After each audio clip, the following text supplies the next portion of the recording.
صحابہ کرام اور اہل بیت کے تحفظ اور ان کے تقدس کے متعلق بل پاس ہو گیا ہے۔ اس پر تمام اہل اسلام کو مبارکباد پیش کرتے ہیں اور ہم شکریہ ادا کرتے ہیں کہ اس بل کو پاس کرانے میں بل پیش ہونے سے لے کر بل پاس ہونے تک جن لوگوں نے بھی، جن جماعتوں نے بھی اور جن افراد نے بھی اپنی صلاحیتوں کو استعمال کیا، اپنی جد و جہد کی، محنت کی، کوشش کی، ہم سب کا شکریہ ادا کرتے ہیں اور اللہ تعالیٰ سے دعا کرتے ہیں رب تعالیٰ انہیں اپنی طرف سے اجر عظیم عطا فرما۔ بہت خوشی کی بات ہے، بہت بڑی خوشخبری ہے اہل اسلام کے لیے، مومنین کے لیے، مسلمانوں کے لیے، کہ ایک جو عرصہ دراز سے یہ ایک تنازع جو چل رہا تھا اور یہ ایک صحابہ کرام کی گستاخی کا جو سلسلہ چل رہا تھا، اس بل کے پاس ہونے سے یہ سلسلہ کافی حد تک یہ کم ہو جائے گا۔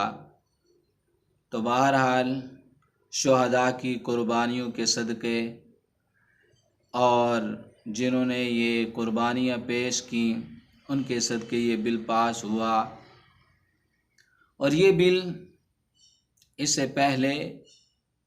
حضرت مولانا اعظم طارق شہید رحمۃ اللہ علیہ نے اسمبلی میں پیش کیا تھا اور پاس ہونے کے قریب ہی تھا کہ مولانا اعظم طارق صاحب کو شہید کر دیا گیا تھا۔ اور اس بل کو لکھ کر دینے والے ڈاکٹر علامہ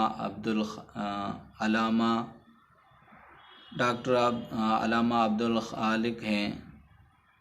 خالد محمود PhD ہیں۔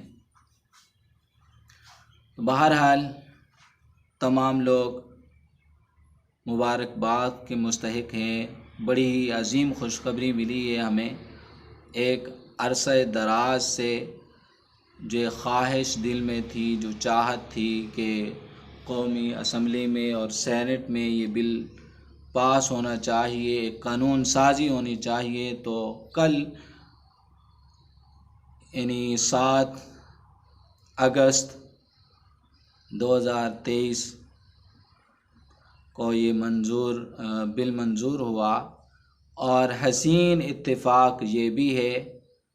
کہ گویا 7 ستمبر یوم دفاع ختم نبوت صلی اللہ علیہ وسلم ہے اور 7 اگست یوم دفاع صحابہ رضی اللہ علیہم اجمعین ہے۔ تو کسی شاعر نے خوب ہی کہا تھا شہداء کے متعلق، قائدین کے متعلق، اور یہ شعر بڑا خوب ہی کہا تھا کہ چمن میں آئیں گی بہاریں فصلیں ہم نہیں ہوئیں گے، چمن میں آئیں گی فصلیں بہاراں ہم نہیں ہوں گے، چراغاں ہم نہیں ہوں گے۔ تو بہرحال بہاریں آ چکی ہیں، آج انشاءاللہ شہداء کی روحیں خوش ہو رہی ہیں اور اللہ تعالیٰ نے ہمیں یہ عظیم دن، یہ عظیم گھڑی دیکھنے کو نصیب فرمائی ہے۔ اور انشاءاللہ دفاع صحابہ کا یہ سفر اور عظمت نموس صحابہ اور اہل بیت کا جو مشن ہے، جو سفر ہے، یہ جاری رہے گا۔ اللہ تعالی ہمیں مزید اس میں ترقی کرنے کی توفیق نصیب فرمائے۔